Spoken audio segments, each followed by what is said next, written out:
আসসালামু আলাইকুম। কেমন আছেন সবাই? আশা করি ভালো আছেন। আলহামদুলিল্লাহ আমিও ভালো আছি।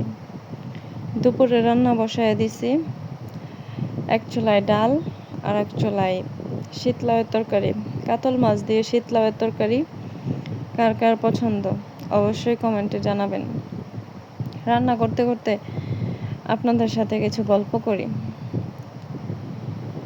আসলে সংসার জীবনটা খুবই খুবই একটা কঠিন। অনেক সময় হাসি কান্নার মাধ্যমে এই সংসার জীবনটা পার করতে হয়। আসলে পরের বাড়ি তো পরের বাড়ি, সেখানে আপন বলতে কেউ থাকে না। আপনি সুস্থ অসুস্থ আসলে সেগুলো নিয়ে ভাববার মতো কেউ নেই।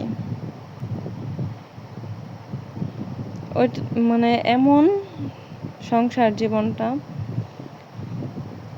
সবার ভালো মন্দ চিন্তা আপনি করবেন, কিন্তু আপনার চিন্তা কেউ করবে না।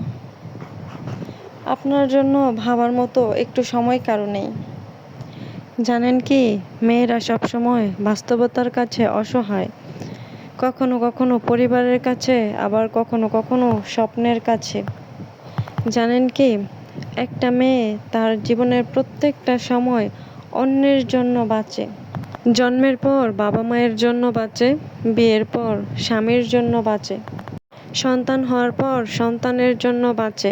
তার জীবনে চাওয়া পাওয়া বলতে কোনো কিছু থাকে না। যেটা থাকে তা হলো সবাইকে নিয়ে বেঁচে থাকার স্বপ্ন। মেয়েরা পারে না ইচ্ছে মতো চলতে, পারে না তাদের ছোট ছোট ইচ্ছেগুলো পূরণ করতে।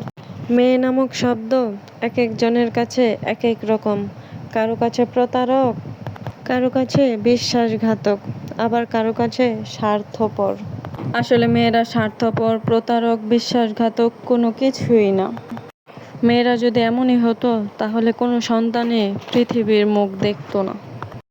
একটা মেয়ে মৃত্যুর সমান যন্ত্রণা নিয়ে সন্তানকে পৃথিবীর আলো দেখায়, আর আমরা সেই মেয়েকে বলি স্বার্থপর, বিশ্বাসঘাতক, প্রতারক। আসলে আমরা কিভাবে বলি?